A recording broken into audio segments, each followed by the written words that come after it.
Good morning, everyone. And I hope you had a good weekend. I'm just going to take my mask off. Deeply appreciate that sign language individuals are here. Thank you very, very much. We appreciate that, ladies. Before we start, I'd like to just a moment of silence. City Councilor Melvin Edwards' dad had passed away, so we just have a moment of silence. Sympathy, thoughts, and prayers to Melvin and his family.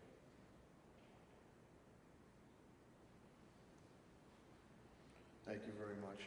Again, I'm deeply appreciative of Dr. Mark Kerouac, the CEO and President of Bay State Health Systems, and Dr. Robert Roos, the Chief Medical Officer of Mercy Hospital Trinity Healthcare, are both here as we have done before.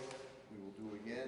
After I give my update, we will bring up Dr. Kerouac and Dr. Roos, so they will give their hospital and medical perspective update, and then we'll take questions immediately for these two gentlemen so they can get back to their important duties at their well-respected medical establishments. Then we'll go back into my cabinet heads. I also want to, earlier this morning, we wished Archbishop Mitchell Rosansky a farewell, bittersweet. He's leaving St. Louis to become Archbishop there, and don't be surprised if shortly he doesn't get called to Rome and has that red cap on, being called a cardinal. So we're bittersweet. He did a great job here, and I'm going to miss him. On the updates, again, our trend continues to be good. As Governor Baker, when he called me last week, when his mapping was coming out, and he had indicated, Mayor, that for an urban center such as Springfield, knock on wood, we're doing very well. We're only a quarter of a point, 0.25, a quarter of a point away from being a green zone, which the only two high-risk areas here is, I believe, Holyoke and Granby. So that's quite a testament to my cabinet heads at rank and file and to our residents and business community. So we got to keep it going. We have to keep it going. Friday we had 3. Saturday a little bit of an uptick. We've had very few double digits, but we had 11. Sunday was 9. For total confirmed COVID-19 cases of 2,941. I'm happy to report another update from Commissioner Helen Carlton Harris. She'll go in more specifics when she comes up. Deaths have held steady. We're at 130, and again, one is too many, and our thoughts and prayers and sympathy and encouragement to the affected families. So those numbers hold. 56 white, which is 43.1%. Latino is 41, which is 31.5%. Black is 31, which is 23.8%. And Asian is 2, 1.5%.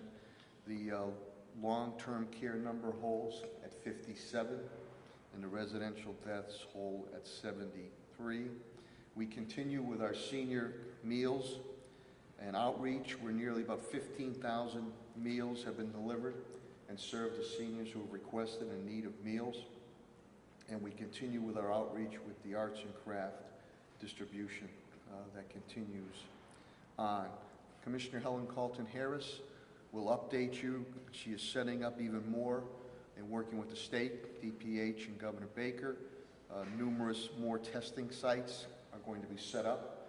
She'll get into that. She's also going to speak to you about Triple E, which is back in town again, the mosquitoes. She'll give you an update on that. I see Patrick Leonardo is here, the Director of Operations of AMR, the ambulance. We appreciate that, Patrick. Just to give you some quick, brief updates. Again, I'm elated that I was able to reach out and bring on retired Mass Supreme Court Justice Roderick Ireland to help assist myself and our Springfield Police Department in working with the Department of Justice, DOJ, as we continue Commissioner Clapper continues to put across initiatives and reforms. I think this will be a win-win and a golden opportunity to continue to highlight what our SPD does very well and what we need to do better in for our residents and business community. So we look forward to that collaboration. We did receive a very generous donation from the Eastman Corporation through Tony Signoli. 5,000 cloth masks were dropped off just the other day. We appreciate that.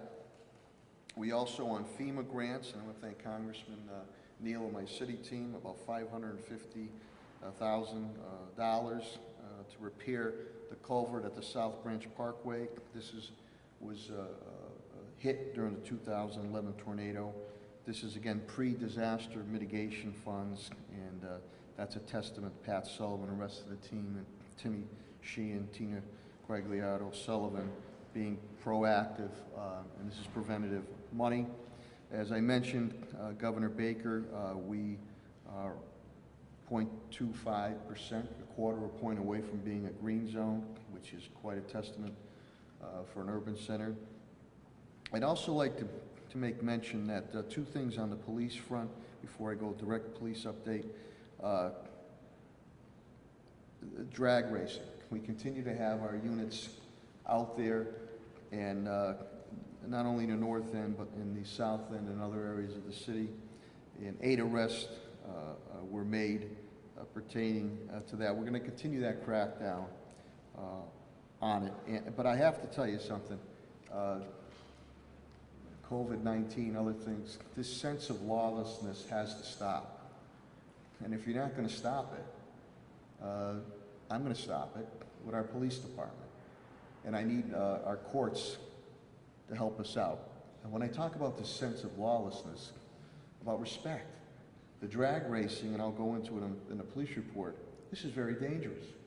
Not only for the people participating in it, but for the bystanders, and also for our police officers, one that was nearly run over the other night. And I'm also going to give to the illegal dirt bikes, which we continue to confiscate them, and to the bicycle riders. Cut the crap. I mean, this daredevil stuff is not only possibly going to get you hurt, it's going to get innocent people hurt who are driving their cars. So I'm getting sick and tired of this lawlessness, as are many people that I'm hearing from. So Springfield Police will continue on a crackdown with that. And we're also going to crack down on quality of life issues. People just cannot park wherever the hell they want to park. On their front lawns, on the beautiful terraces we have in the city of Springfield. So there's going to be a crackdown on that too, with code enforcement, ordinance squad, and the police department. So enough of this stuff parking illegally on your front lawns or front areas or on our terraces too. So I'm giving you a fair warning on that. Let's try to be respectful. In the meantime, even with this COVID-19 going on and all the challenges we face pertaining to social unrest, overall crime, many other areas it's up. Overall crime in the city of Springfield is down 3%. 3%. So, giving you fair warning on that. We had a beautiful ceremony Saturday morning here at City Hall. The first time, the Springfield Pride, it was first time ever in the city's history a transgender flag was raised. And Ali Hack, a young man who was the president, was here. And it was really a nice event. I met a young lady, Mimi. She is a student at Dorman School, I think 4th or 5th grade going into, and just was a very special young lady. And she did a nice job there. Election drop box has been put, Pat Sullivan and crew, we appreciate facilities management. The back of City Hall makes it very, very easy. This is a secured lockbox for the mail-in ballots. You can drop them right in there securely, and that's important. And I need to remind you, as Commissioner Gladys Iola will continue to remind you too, that the census, please fill out your census. We need that census ASAP. And just to let you know, every night, there's a question on these mail-in ballots. Every night, the post office truck is here at City Hall, and elections loads up those ballots every night. A couple nights I've helped them load the ballots too. so they get to the post office to get out. So we want to make you aware of that. On the police update, right now we're not down anybody in COVID. That's fantastic. Deputy Kent has indicated that to me. Unfortunately, we did have a homicide, Central Rifle Street, the one-stop plaza there, over the weekend. Police are working hard. They do have leads, and I feel very confident they'll be making an arrest very shortly, and hopefully our courts will hold the individual or individuals on that. Narcotics continues to work very hard. 2 more major raids, guns taken off the street, $32,000 brought in off narcotic raids. Again, I spoke about the anti-drag racing, 8 arrests. Car tried to run over one of our officers, which is, we have body cameras now, it's all been on record, and the officer had to utilize a weapon to stop that, and was injured at that point in time. But the gall of these people to try to run over one of our officers, that's what our police department faces day in and day out. Fire Department, Commissioner Calvi, 1 down with COVID. We just received a $250,000 grant, COVID-19 related grant and reimbursement, which CAFO TJ Plant has. Deputy Director Vinny DeSantis here from DPW. They're down 1 from COVID. They had a little landfill of compost, a little fire, which was contained very quickly. I guess it was some combustion there that occurred. They're getting caught up on yard work, and I want to commend DPW and for storm cleanup, trying to help out our residents on that on the recycling days. Pat Sullivan, Directors of Facilities Management and Parks. Setup is occurring already for the early voting, which we have listed. Pat continues, we continue to stockpile COVID-19 supplies. We're seeking more clarification, Governor Baker's edict on golf aspects. And Bob Kirshner, who is the industrial hygienist that Director Sullivan, Commissioner Helen Carlton Harris, Superintendent Warwick and I brought in, is starting his physical examination of our schools to make sure that they're safe and sound pertaining to COVID requirements. And we're going to start remote, but our goal is, once it's public health, medicine, and sciences, to get our kids back in school as soon as possible. Storm cleanup, Pat and team is in forestry and with the Sheriff Cochise crew and the state crew, the governor from Pat Carnevale, Department of Recreation Conservation has done a very good job staying on top of that. Superintendent Warwick indicates that we've nearly served 2.3 million meals, breakfast, lunch, dinner, snacks. We are doing evening, and just over the weekend, over 84,000 meals went out. The superintendent, working with my city side, we're going to be able to purchase now for pre-K the iPads, which Superintendent Warwick will speak about. For the kids, that'll be fantastic. Tim Sheehan, my Chief Development Officer, Economic Development. We had the public meeting to amend the HUD money, and we're looking to pump in another $1.2 to $1.3 million to our small businesses as soon as possible on Prime to Pump. So, and we're going to try to work with Common Capital to leverage even more money to come in.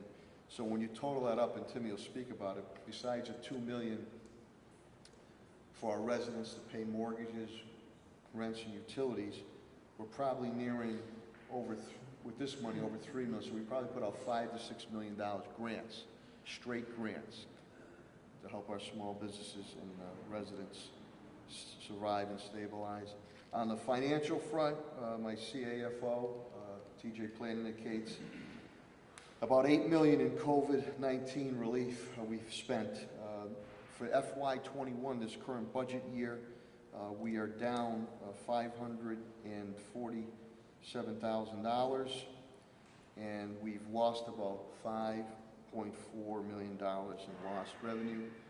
Again, I will spend every dime that I can for our residents and business community, as I've done before. We've done before with natural and man-made disasters. We will track everything and go after every dime of reimbursement. The legal updates from Solicitor Pakula and HR and Labor Director Bill Mahoney were status quo with that. So now let me bring up Dr. Mark Kerouac, who is the President and CEO, again, of Bay State Health Systems. And, he has some good news, too, that numbers continue to go down, but we have to stay ever vigilant. So without further ado, the President and CEO of Bay State Health Systems, Dr. Mark Kerouac. Thank you. Well, good morning, everybody, and thank you, Mr. Mayor, for holding these events and for getting the word out. Appreciate your leadership on this and also the collaboration with the members of your team. As the Mayor mentioned, we do have some good news at Bay State. We're continuing to care for patients with COVID-19, and as of this morning, we had 14 patients at Bay State Medical Center with only one in critical care, an additional patient over at Bay State Noble. So 15 in all in the health system, and that's down from 30 just a couple of weeks ago. We continue actively testing, averaging about 800 tests a day. We have a capacity for 1,000, but we continue to scrounge for testing supplies based on competition from other areas of the country, as well as from other industries, because more testing is encumbered when we start reopening other parts of the economy. In spite of the strain, we have continued to support congregate living facilities, nursing homes, public housing, other healthcare providers. Recently had an event down at the Martin Luther King Center at Mason Square, which is a neighborhood that's been pretty hard hit by the virus. Statewide positive test rates have declined to 1.4%. In the last 7 days at Bay State, they've been at 1.1%. So these are all very good trends. As the Mayor mentioned, the state is now generating a weekly public health report, quite extensive, that includes a map. I made a high-tech graphic, Mr. Mayor. I know you studied that map, but I thought I'd show it to people. It essentially shows town by town the incidence rate. That means new cases of COVID-19 over the last 14 days per 100,000 population. And there are 3 different colors. White means nothing much is going on, so good place to be is out in the Berkshires or the hill towns, as you can see. Green means not much is going on. Yellow is sort of middle of the road, and red would be some of the areas where there's more activity. So you can see that Springfield is in the yellow, almost in the green. Other towns that are in the yellow include Longmeadow, Chicopee, South Hadley, East Hampton, and Northampton. Both Holyoke and Granby are in the red. I suspect that Granby, it's because it's just a small population. They only had 7 tests, pardon me, 7 positive cases over the last 2 weeks, and so 3 fewer cases they would have been in the white, so very small population there. These data are useful in deciding on local plans, such as whether to reopen schools or businesses, and they help us to identify hotspots. And as I say, that report comes out every Wednesday, and there's a lot of information in it. Overall, the state is, and by the way, the map also shows that the virus continues to spread in our communities. It is out there.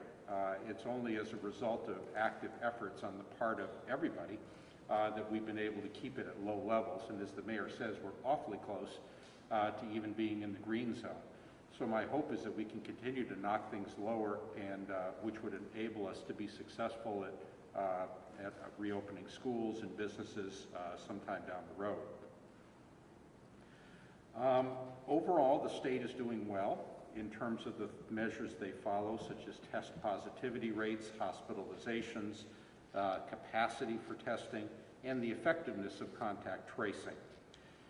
Nationally, the United States is still seeing some troubles. We passed 5 million cases just last week with 168,000 deaths. Globally, we passed 21 million cases with 760,000 deaths. Even with that death estimate in the United States at 168,000, that is likely an underestimate because everybody who ought to be tested is not getting tested. A recent study that came out again just last week looked at overall death rates week by week in the United States.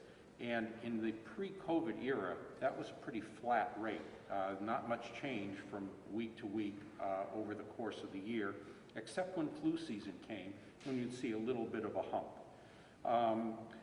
Now we've actually seen an increase in death rates in states that are having these COVID outbreaks, and it estimated based on that statistic, people feel that the mortality rates could be somewhere in the order of 200,000 rather than the 168 that we've been looking at. All of this speaks to the same message that I've been giving week after week here, the importance of maintaining adherence to the guidelines, such as hand washing, masking, physical distancing.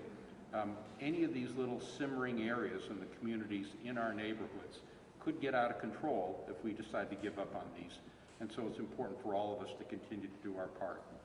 I'll also put in my brief plug to remember to respond to the census. For all of us in the healthcare industry, about 2/3 of our revenue comes from state payers like Medicare and Medicaid, and it's important for us all to be counted so that public institutions, towns, and municipalities get their fair share of federal reimbursement. So please do fill it out, and do remember to vote, too. So, Mr. Mayor, I appreciate the opportunity. Thank you, Dr. Kerouac. We'll now bring up Dr. Robert Roos, who's the Chief Medical Officer for Mercy Hospital Trinity Healthcare. And then after that, questions may be asked of Dr. Kerouac and Dr. Roos. Dr. Roos. Thank you, Mayor, and good morning, everyone. I want to thank you, Mayor, and your entire cabinet for the incredible work when looking at the incidence rates of COVID in Springfield. And also to the media for continuing to put out the important messages and creating an opportunity to communicate about the latest in regards to the science and the data as it pertains to the pandemic. We do know that the coronavirus is still very much present in our community, and there are some cities and towns that have been identified as having a higher incidence rate of the coronavirus infections, and for that it will allow us to target resources to best mitigate and decrease those rates going forward.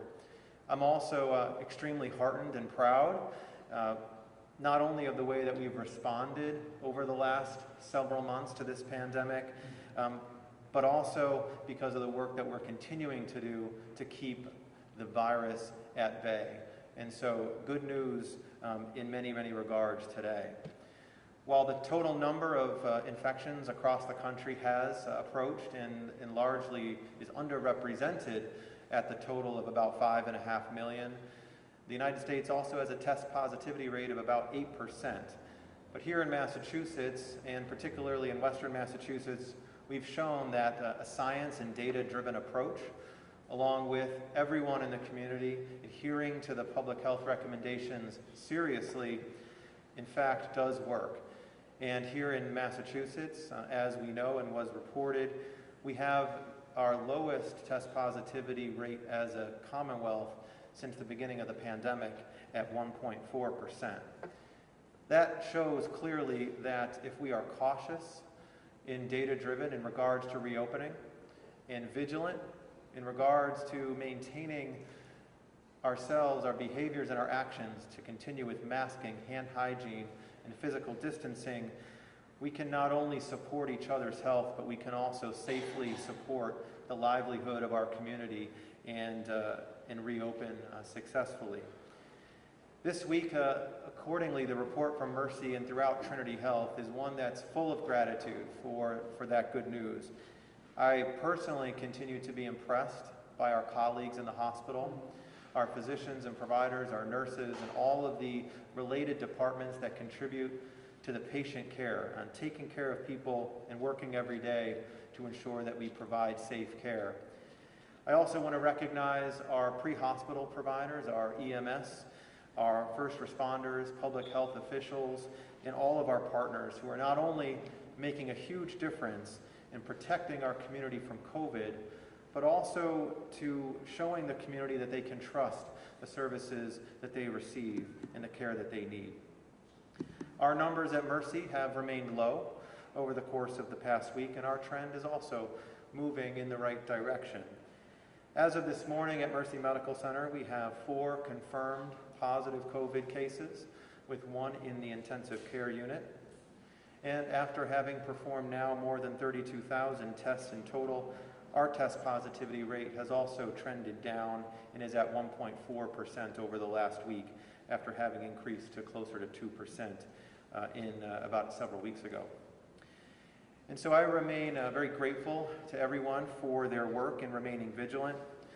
I do want to recognize today at this kind of critical juncture in the pandemic that it has not been easy. We know that we have changed many things about our lives over the course of the past 6 months. It's been exhausting on multiple levels, a mental level, a physical level, a social level. And in times of crisis, we're often called to do things and do more, to work longer hours in grueling situations, to do things differently, like educate in a hybrid or remote learning environment, and to continue to confront unique and challenging circumstances on a daily basis. And we know that the fatigue is real, the fatigue from wearing masks constantly, or from just flat out being ready to return to the lives that we had in the past. But this fall and winter, we could be dealing not only with an increase in coronavirus cases, but also influenza. And we want to recognize that these 2 pandemics could collide in ways that exacerbate the impact of both of them. There was a recent research report that was published in the Journal of the American Medical Association last week that provided a bit of perspective on the seriousness of the COVID pandemic and its relationship to one of the prior widespread infectious disease pandemics that we've all become more familiar with over the past 6 months, the Spanish flu pandemic of 1918.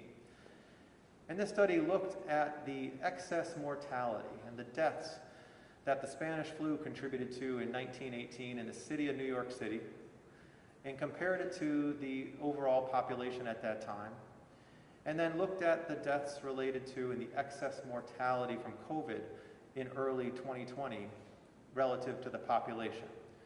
And what it showed is actually what we're dealing with now is so unprecedented that the excess mortality contributed by the Spanish flu was slightly higher per death per 100,000 people living in the city, but it was comparable overall.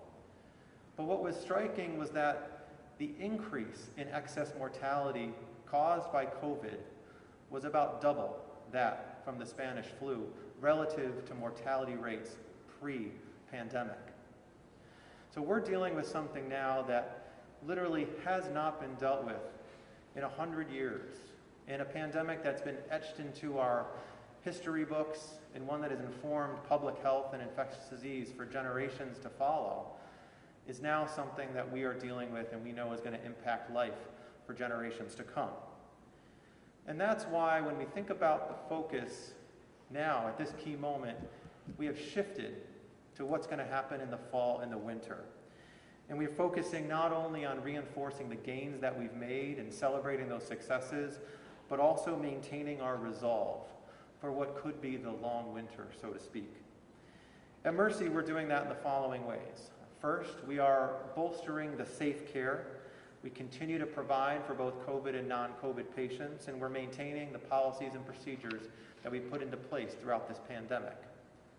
Secondly, we've recently evaluated and modified our surge plans to ensure that we could be prepared for increases in hospitalized patients, be it COVID or influenza or both, and increasing our capacity to potentially up to double in both our emergency departments and intensive care units, while we would continue to provide, if appropriate, the essential care that our community needs, like surgeries and imaging studies.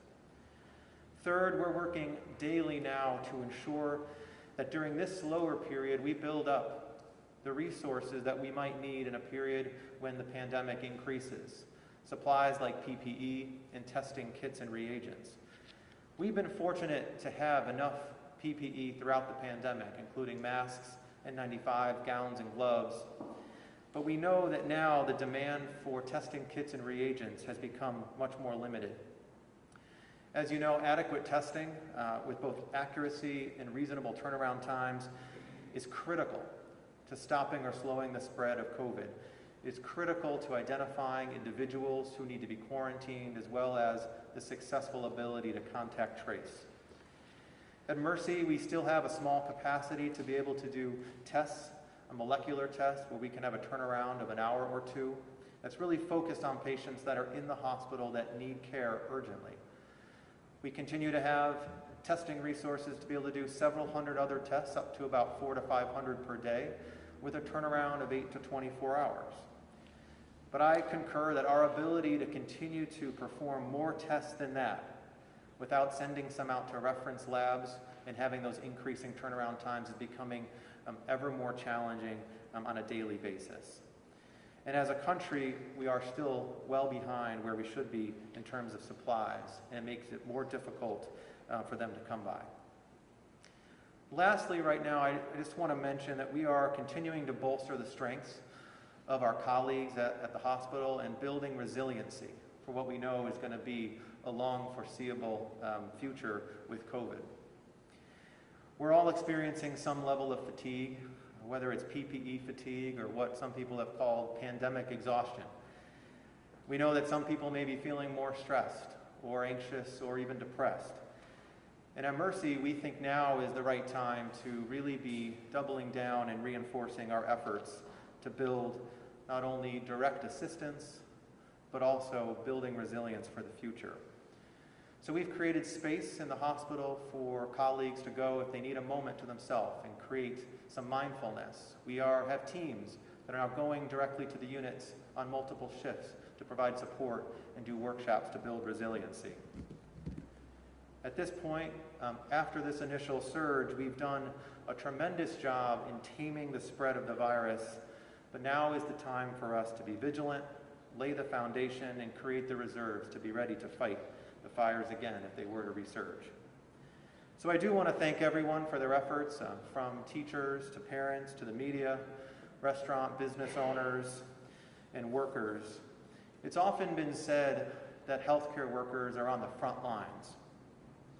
And in many ways we are, in terms of treatment and dealing with the complications and consequences of this illness.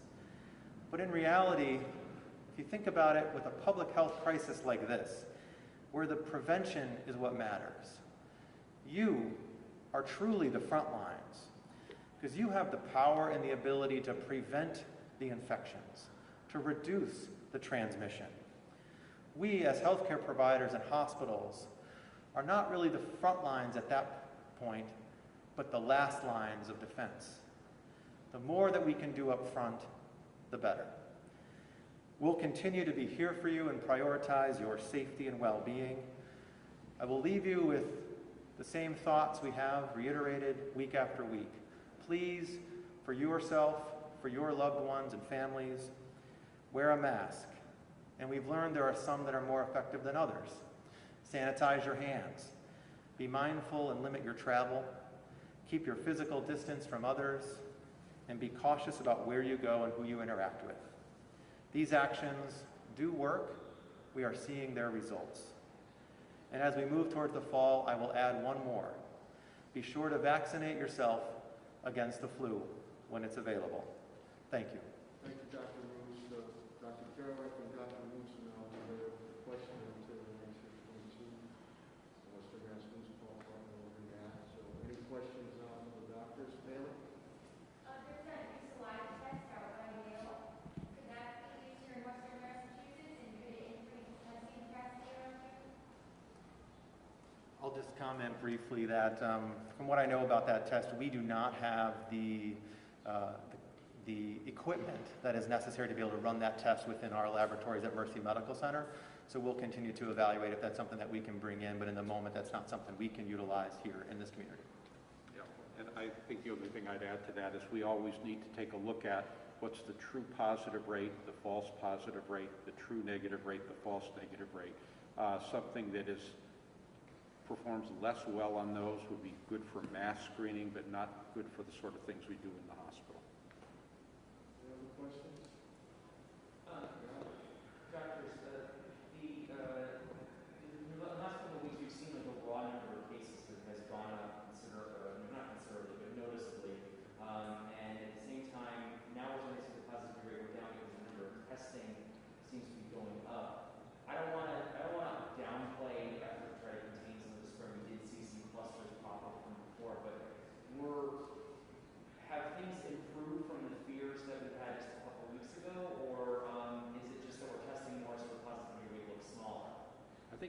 are changing. We are starting to see cases in younger age groups, and we also are seeing the effects of effective treatments like immune therapies, remdesivir, dexamethasone. So for example, if you look at a state like Arizona, they have 190,000 cases compared to about 115,000 in Massachusetts, but we've got over 8,000 deaths. They've only got 4,000. And it's testament to the fact that it hit them later when the treatments were better known, and it hit younger populations in that state. So the way the virus is affecting the population reflects the fact that I think older people are doing a better job of protecting themselves than younger people. Many of the outbreaks that have occurred in bars, et cetera, big parties, have been in younger individuals. I completely agree, and the only thing that I would add is about 3 or 4 weeks ago, we were more concerned about the current state, and that was because the test positivity rate was slightly increasing. There is going to be a little bit of a lag between the test positivity rate where we're getting the results of those tests in that moment with the connection to hospitalizations in some cases. So I would expect as the test positivity rate now is back declining, we will start to see the hospitalizations slowly recede as well, in addition to the elements that Dr. Kerouac reviewed. There is going to be a lag of when we'd see the hospitalizations and then when we would see those patients successfully discharged. That would account for some of the weeks delay. And we have seen there was an increase at hospitals. I'm sure some of that was part of the Bay State outbreak that actually weren't hospitalized for COVID, had COVID, and that's now gone down a little bit. Is this partly due to the fact that it's just that there's less need for people to come in, or are the amount of time people are in the hospital just so much lower now than it might have been even a couple months ago? It's probably some of both. I think when with individuals that are testing positive, if it is in a younger population with less comorbidities, they would be less at risk of needing a hospitalization. And I think I want to echo again what Dr. Kerouac said, more effective treatments, earlier intervention with both pharmacologic and non-pharmacologic interventions. If we compared patients hospitalized with COVID now in August versus those hospitalized in March, I have not done the analysis, but we would likely see a lower length of stay of those individual patients as well. No, I think the only other thing I would say is that we're seeing the improved treatment reflected in reduced use of critical care as well. Only one of our 15 patients is in a critical care unit, whereas before it would have been about 1 in 4 at the peak of the epidemic. And one more question. In terms of, it's obviously, masks, social distancing, especially in Washington, they're going to be with us at a fair minimum through the end of the year. Would these also help reduce the incidence of influenza as well? Yeah, there's a big debate going on in the infectious disease community. Is it going to be a bad flu year or a good flu year? You can put your bets on now, even though I don't know if MGM is going to allow that game to be open or not. But I'd put my money on it's going to be a mild flu year, because the same things that protect you against COVID protect you against flu. So to the extent, so that if we were doing this during every flu season, we'd have much less flu. It just has never been a social norm in this country, although it has been in many Asian countries.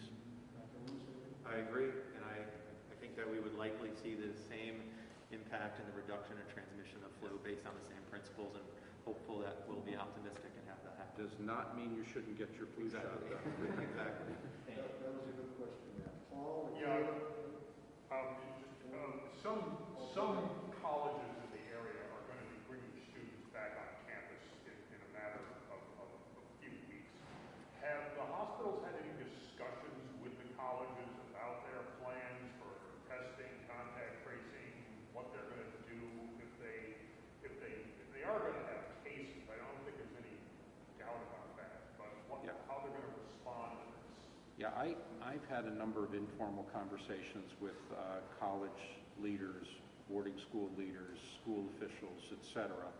And I think it's very hard to give one-size-fits-all recommendations. The Department of Higher Ed has put out a set of recommendations, and each college has to decide based on how controlled or confined the student population is, how many, what the consequences of remote learning would be. So each school has to, just like each school district, has to craft their own specific plan within the guidelines provided that take into account the physical facility, whether students are off campus or on campus, how many need to do labs versus, simply read books.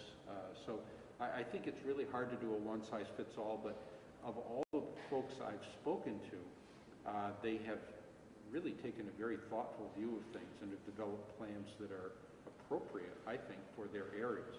To the extent that we can keep overall case levels low, we can make it easier on the superintendents and the college presidents to get away with, if you will, a hybrid or full reopening.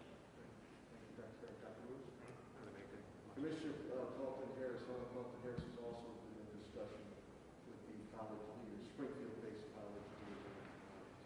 Any other questions of Dr. Carroll, Dr. News? Gentlemen, thank you so much. Good luck. Thank you. Thanks, everybody. And thanks again to the media for continuing to get this information out. We deeply appreciate it.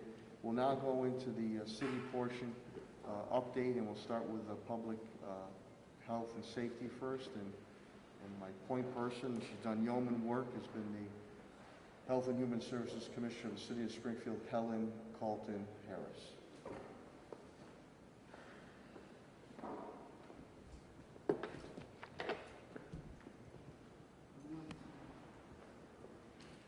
Where's my Bill? Billy. Can you help me with this? I'm not sure I can do that.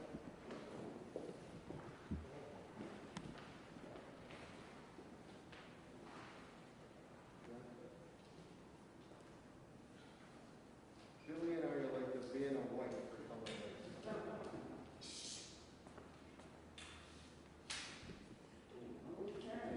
It's going to take me days to figure that out. Thanks, Billy.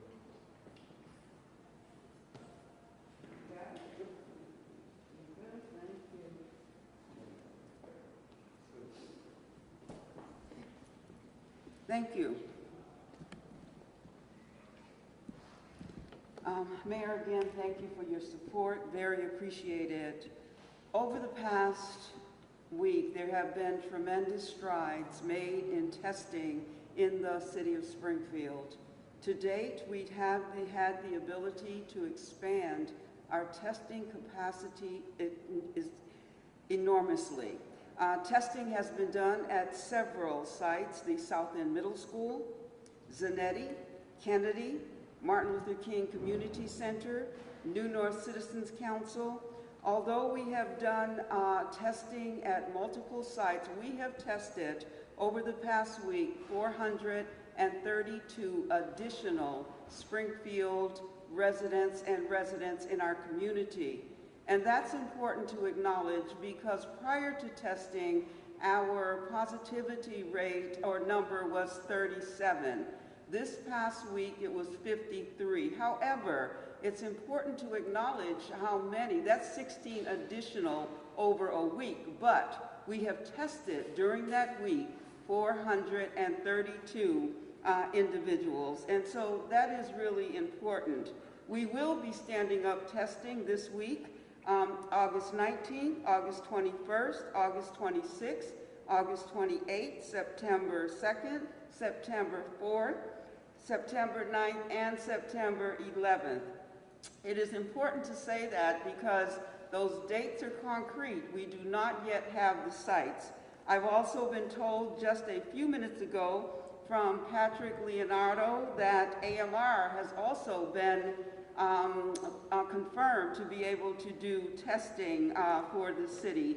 And so we're very, very pleased about that.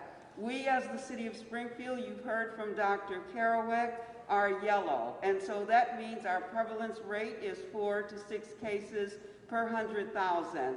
We have, as the mayor said, we were very close to being green. And so that's important. And that is really a testament to the residents of the city of Springfield and the prevention that you have done and following the guidance. We're very much appreciated. Many of the calls we get on our hotline continue to be around individuals who are not following the guidance.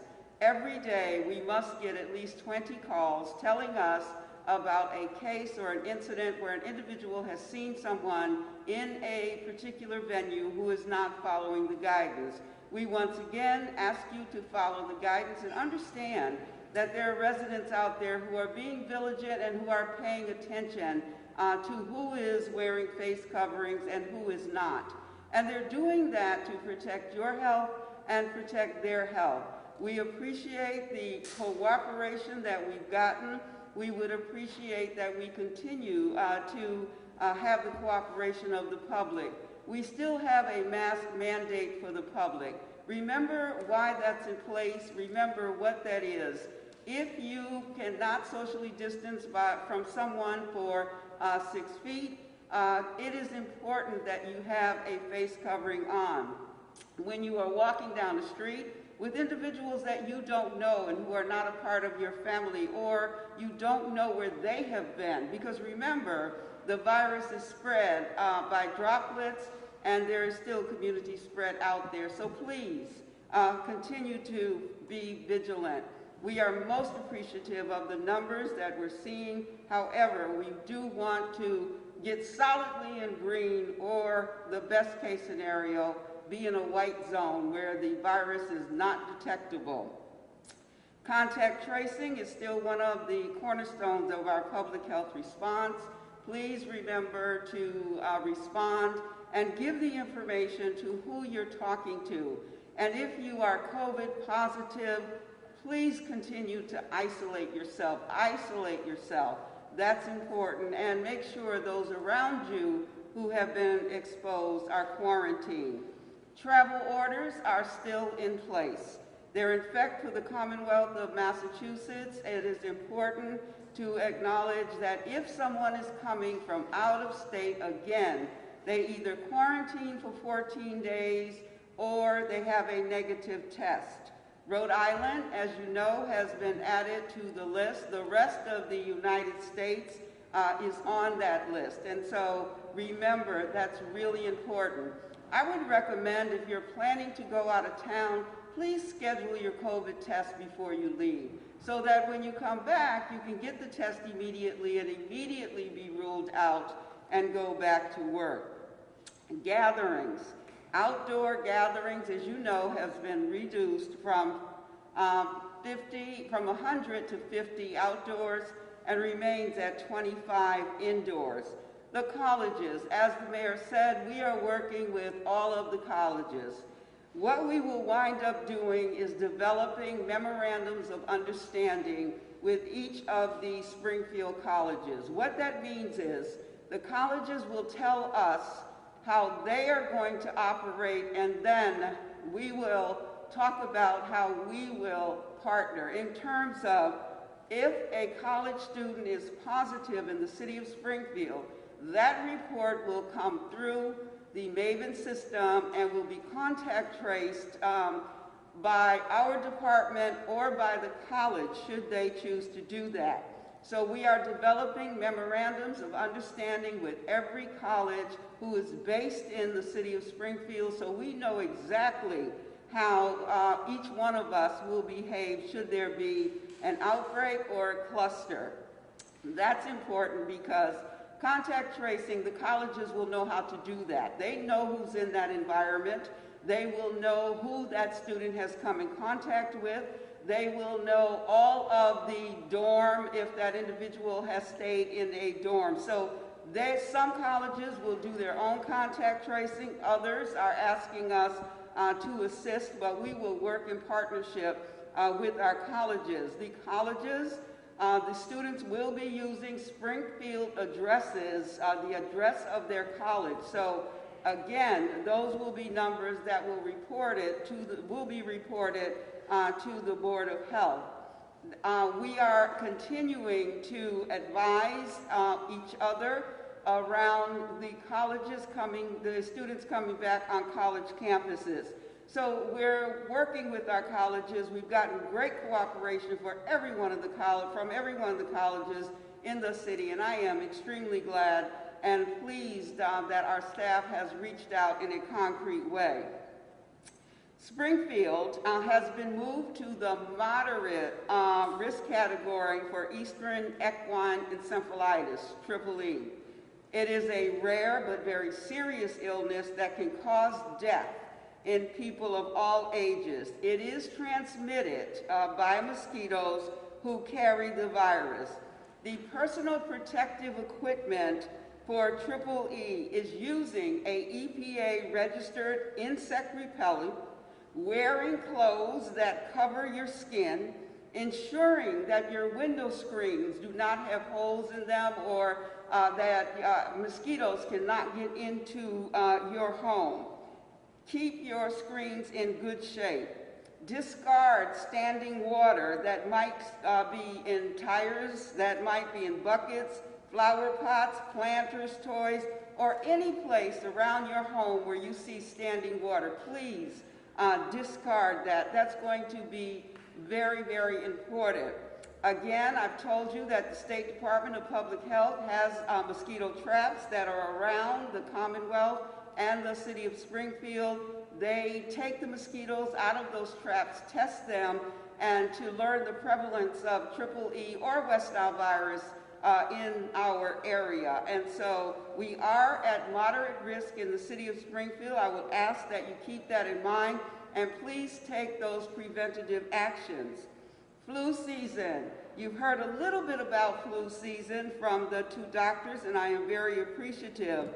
But although it could potentially be a mild flu season, as the doctor said, I don't think anybody really knows what this flu season is going to be like, because we have not experienced COVID in conjunction with a flu season. However, the doctor's points around face covering, hand washing, those things that we're doing for COVID could potentially have an impact on flu season. I'm going to ask you to remember also to get your flu shot. While we continue to battle COVID-19, it is important that we do get a flu shot, which is recommended for individuals from 6 months to 4 years, individuals over 50, individuals with underlying chronic conditions.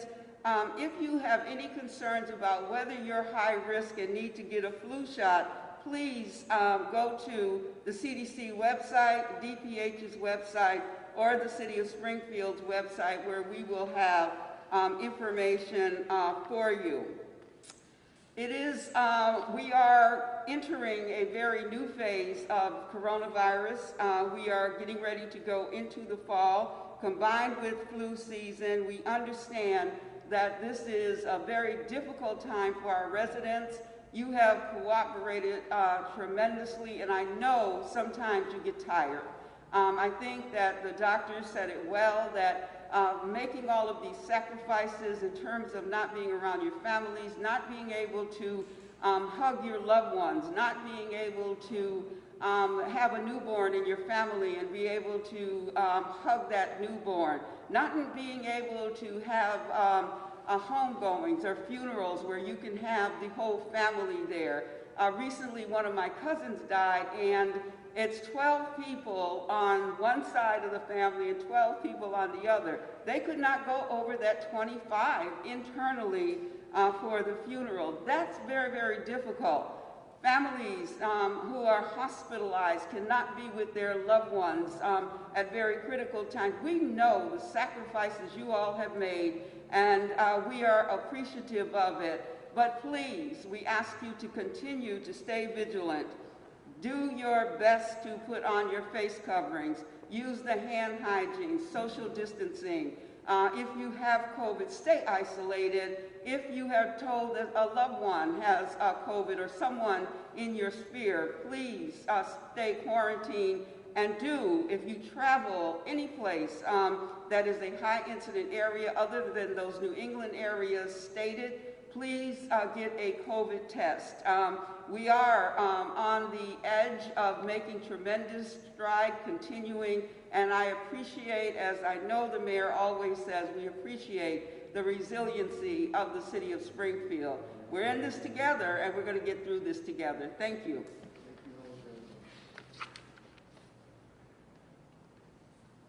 Oh, your map. That's your map. Thank you. Thank you very much, Commissioner Helen Carlton-Harris. We'll now go to another important topic with family and parents and students. Superintendent Dan Warwick is here. The team's been working around the clock as we gear to reopen, first remotely, but Dan will give you some more of the ins and outs pertaining to our Springfield Public School System. Superintendent of Springfield Schools, Dan Warwick. Thank you, Mayor. Good morning, everyone. As the Mayor said earlier, we're really making great progress in our meal distribution process. That's been going great since we closed back on March 12th, and we're up to 2,275,398 meals distributed, again from 17 sites. This weekend alone, we had 84,066 meals distributed. We've added evening service, and again, we have 17 sites. We are going to, school committee took a vote last week. We're going to open remotely in Springfield. As our health commissioner said, Springfield's at that moderate level. So, it was a decision between hybrid and remote. The school committee took a look at that, took a look at some of the factors in our building, the age of our buildings, the numbers of students assigned to each building, and made a decision that for the first quarter, we're going to open remotely and then reevaluate, see where we're at, see where the infection rates are at, and then move forward. We really appreciate the support of Commissioner Helen Carlton-Harris and the Health Department advising us through this process, and Patrick Sullivan and his great work in the Facilities Department. We hired a specialist. Patrick went out and hired a specialist, an industrial hygienist. Not every school system did that, but we have a lot of older buildings, so we wanted to take a look at the air exchange in the buildings. We do not have an air quality issue. We've tested the air quality in all of our buildings. The air quality is fine, but given the effects of the coronavirus, we wanted to make sure we had a proper air exchange to make it safe to bring kids back into school. So out of an abundance of caution, again, we're opening remotely. We're in very good shape to open remotely. We've had tremendous support. The mayor's team has been behind us 100%. And 5 years ago, the school committee went with a one-to-one laptop plan, and we invested millions in that plan and have laptops available for all of our students and the infrastructure in all of our schools to do that work. And for the last 5 years, we've been doing a tremendous amount of professional development with our staff relative to the use of that technology. So we're well prepared to move forward with a remote plan. This summer, because K-2 students, we had one for every 2 students, the mayor stepped forward out of some emergency grant money and gave us $2 million so that we would have one-to-one at the K-2 level also. So we're very, very grateful for the mayor's support with that. If that had to come out of our budget, then we would have had some staffing issues as we open up.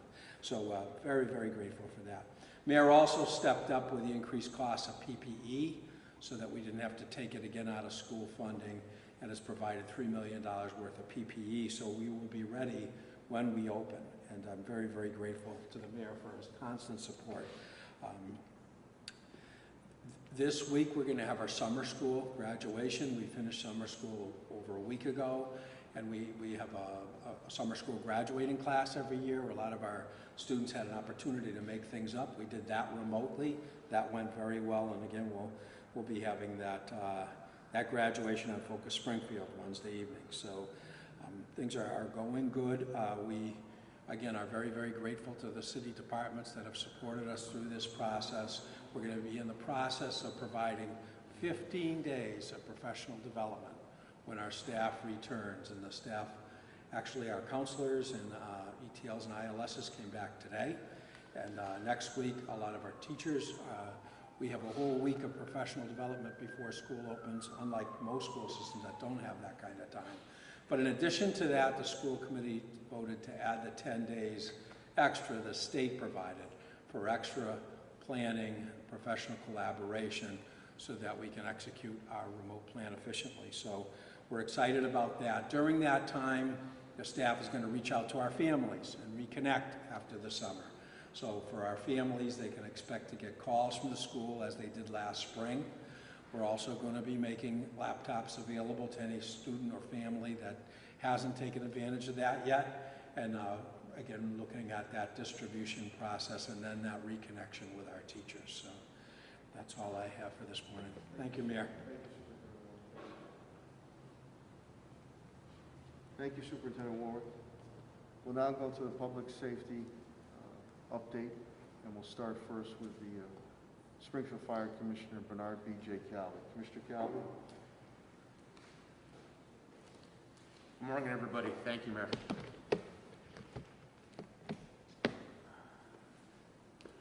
At the fire department this week, we have one person out. They are not sick. They came back from a military deployment in Virginia, and they're just out waiting COVID testing as coming back to the state for quarantine purposes. We had a small fire over the weekend, nothing too serious.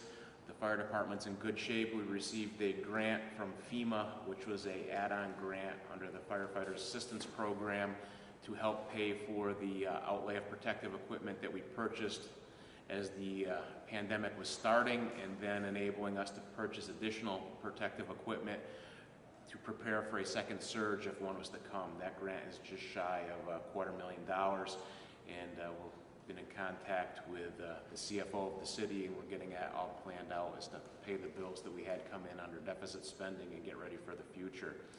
Other than that, I don't have any additional updates for this week. Thank you. Thank you, Commissioner Calvi, very much. Now the update for the Springfield Police Department, and that will be done by Deputy Chief Stephen Kent. Thank you, Mayor. Good morning. We have 0 out with COVID, which is quite remarkable when you think about it, for the number of citizen contacts that we have every day. These police officers can't opt out when they get a call to a location where there is COVID or to deal with a person that has COVID. They have to go, and with almost 500 police officers, the fact that nobody has COVID is remarkable, and we're thankful for that. Getting to a little bit of what the mayor talked about, Friday night at about 8:45 p.m., we were alerted by the city ShotSpotter system and 911 calls of shooting taking place at the One Stop Plaza on Central Street. Officers arrived to find 2 gunshot victims. Both were transported to the Bay State. One 19-year-old male succumbed to his injuries. 27-year-old male was struck multiple times. He's expected to survive, however, he is under arrest for his participation in that event. Friday morning, the Springfield Police Department Narcotics Unit served simultaneous search warrants on Nursery Street and Edmund Wynn Circle. They made 2 arrests as a result of these search warrants. Seized was 153 grams of cocaine, 32 grams of crack cocaine, 421 grams of heroin, and more than $32,000 in cash. That investigation continues. Narcotics detectives are in the process of serving a search warrant on a safety deposit box at one of the local banks. We're anticipating more cash there.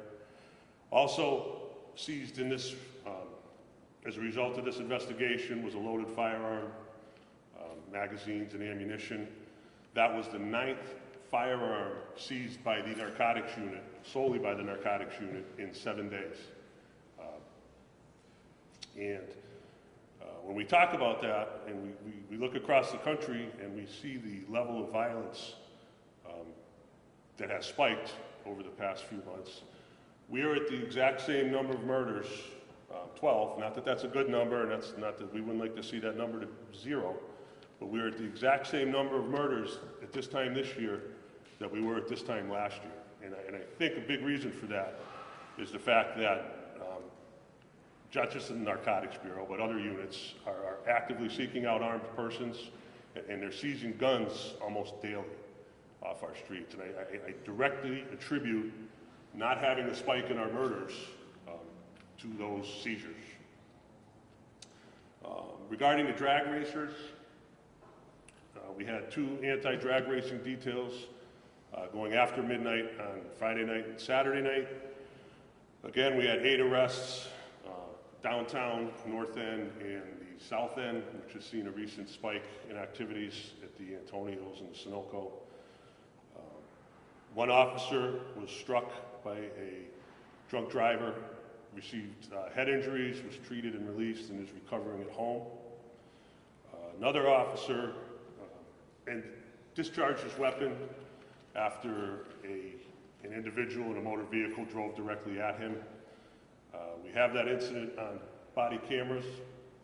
I reviewed it myself yesterday. It appears at this time that the officer's actions were justified. He had nowhere to go, quite frankly. So the vehicle was struck once. It continued to drive, and we are still attempting to locate it. It doesn't appear that there were any injuries. And in closing, I would like to say that the Commissioner and I are looking forward to working with Justice Ireland. I'm looking forward to meeting him, man. He's quite a guy. So we're looking forward to being able to work with him on some of the issues that have come up lately. Thank you. Don't forget your mask, Deputy. Yep, we won't forget that, man. Thank you, Deputy Ken. Appreciate that. We'll now move to Facilities Management and Parks, and that is Director Patrick Sullivan.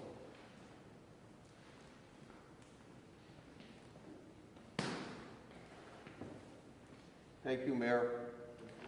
The department continues storm cleanup across the city. We are completing streets today. Over the next 2 weeks, we will be completing school grounds and park grounds and safety pruning on our city streets. The splash pads continue to go well, and I just again want to thank our residents for their continued compliance with the COVID regulations. In the middle of last week, the governor released guidance that hockey rinks may open for practices only. So the mayor has instructed us to work with the Commissioner of Health and Human Services on the protocols and opening that facility for practices only. We probably will not be able to do public skating or any games at this time, but thank you, Mayor, for your support, and we will get that information probably by next week out. As our Commissioner of Health has stated, outdoor events have been reduced to 50. The governor has also issued additional guidance today on outdoor events, so Helen and I will be reviewing that. And if need be, we will be reaching out to anyone that has requested a permit if there needs to be any changes to that permit. As the mayor has indicated, we have begun our review of school buildings. We anticipate that being completed over the next 4 to 6 weeks, and that will determine how each of those buildings meet the ASHRAE standards. And in closing, it's good news when we hear from our police and fire that they do not have any COVID at this time. Helen and I have worked very closely with each of the commissioners as well as the mayor in putting protocols in place. And when you see what's happening across the country, I think it's those protocols that might be helping keeping everybody safe. So we, again, just want everyone's continued cooperation as we navigate through this. Thank you. Thanks, Pat. Thank you, Director Sullivan. Yeah, we've been very conscientious on our cleaning, and that goes with the vehicles. Also making sure that our police and fire and other aspects of inspectors and DPW have the proper PPEs, but I don't know, Pat, you call them those guns, right? The electrostat guns that I know when they come in the office there too, so that's a testament again. Cabinet heads down to rank and file. And speaking of people that are on the street day in and day out, I mean, throughout this 6 months, your trash has been picked up, your yard waste has been picked up, your bulk has been picked up, street, sidewalk work has continued to be done, and sometimes we take that for granted, but representing the Department of Public Works is Deputy Director Vinnie DeSantis. Vinnie D.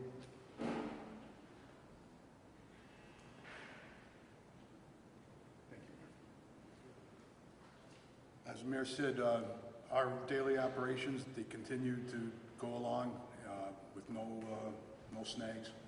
I do have one individual out with the virus. It's starting his second week of quarantine now. Yard waste, we've gone full week after the storm, and we're all caught up, so now we begin our second week of the yard waste pickup. And that's about it now. Thank you.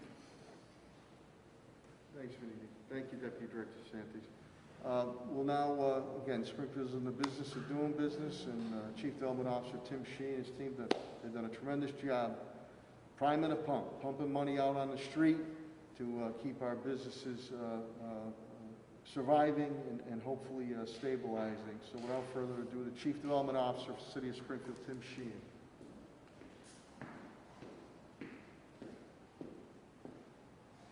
Thank you, Mayor. As the Mayor indicated, we submitted, or we are submitting this week to HUD a request for an amendment so that we can use both the CARES Act funding and additional funding within our normal CDBG round to assist the massive need that still exists with regards to small businesses in Springfield. I also wanted to indicate that in this round of assistance, we're looking to leverage our resources using other third parties. As the Mayor indicated earlier, we are in discussions with Wayfinders, and we're Wayfinders through Common Capital that we'll be able to have an announcement with Common Capital as to how that program will be working. Finally, I wanted to say every week we get up here and we talk about all of the focus that rightfully is on the virus, but that's not to negate the fact that there's significant planning work that's going on and continues through the fall. Two significant master development plans will be unveiled in the weeks ahead, dealing with the the Chestnut Street corridor and the Casino Impact District. So those will be coming forward into the public conversation. Thank you, Mayor. Thank you, Director Sheen, and again for your efforts. Again, 31 Elm and Court Square continues to move forward, and we continue to move forward on the new Civic Center garage. We're hopeful for an announcement very shortly on that, and the continued neighborhood improvements that we're doing. With that, legal, as I mentioned, with Solicitor Pakula and HR Labor Director Bill Mahoney was pretty much status quo, and our financial update was given to me earlier this morning by Chief Administrative and Financial Officer TJ Plant, which I issued to you. So I think I hit all my cabinet heads at this point in time, and I'll open it up to the media for any questions or comments to my cabinet heads or myself. And again, I deeply appreciate you all being here to get this information out. So if there's any questions or comments, Paul? Mayor, I want to forget the name of this right. What help is Springfield getting from the cross-agency COVID enforcement and intervention team that the governor announced last week? I know he spoke to you, I think, personally about Yeah. it. Here's the thing, and again, Helen can be more specific, or Eddie Pakula on licensing or police. If we handle it first and foremost on our own, and with Helen being the point person. We've done it pretty successfully on reaching out. Helen constantly visits businesses or situations and reaching out and educating and speaking to them, working together. Subsequently, if an establishment or a situation is not resolved, then we come in with our troops if need be. Now, the governor and Lieutenant Governor Polito indicated to me they have this like a ombudsman type activity. So if we would need any help, or if, let's say there were state type issues, licensing, state permits, other things, we'd have them swoop in. So far, it's been good, and I really want to commend Helen and I want to commend police and fire and other departments that have reached when situation has arisen we've proactively gone out there to visit it. And again, Helen's done visits constantly, unannounced visits. So if what Governor Baker has indicated to me, Mayor Dom, if you need more backup and enforcement, especially pertains to a state-type issue or edict, they'll get the proper units with the departments that they have with the state on it. We have a great working relationship. Deputy Kent will tell you with our state police and everything. But so far, we've been able to handle it in-house. Any other questions or comments? Taylor? In regards to the basketball and trying to Connecticut, was the city consulted on either planning or public health standpoint in this? The reach out occurred a while ago because of the edict that was listed on COVID-19, and what Governor Baker had put across it would be very difficult to pull off this event. When the Hall of Fame official spoke to me months ago, we had done that double check as we've had with other events. I had indicated that obviously I wasn't happy and disappointed. John DeLeva has given his word. This is one and done. Now, in sports lingo, our analogy, when you say one and done, that's not good. In this case, it's good, one and done. But there, John put forth that they seem to be able to get that bubble atmosphere down at Mohegan Sun. Basketball Hall of Fame, the James Naismith Memorial Basketball Hall of Fame, the invention of basketball is right here in the city of Springfield. And I expect the next ceremony to be, and continued ceremonies to be right here in the city of Springfield, where it rightfully belongs. This is an economic development hit to my businesses and to the residents of the area and tourism on it. And again, the Hall of Fame does have to get behinds in those seats so they feel that they can do it. It would have been waiting till the spring. I still would like to have had it here, possibly, but really, really scaled down. So again, the President and CEO of the Basketball Hall of Fame, John DeLeva, indicates it's one and done, and that's what I expect, and that's what I demand on it. And we'll continue our working relationship with the Basketball Hall of Fame. Any other questions or comments? Okay, thank you very much for getting all this information out. I want to say a big thank you again to the residents and the business community in the city of Springfield. You've been fantastic. Your resiliency has been tremendous. Please continue to wear those masks. Helen talked about when you're walking around. I know when I take a neighborhood walk, you might be by yourself, but make sure you have a mask on you, because if you're crossing paths, put that mask on. Wash your hands. If you don't feel good, stay home. It is working right now. Again, we're about 1/4 point, 0.25% away for an urban center, away from being a green zone. And we want to keep moving in that direction. But you've all been great, and I know it's been very cumbersome, and I know it's been very trying and stressful for each and every one of us, but 6 months now.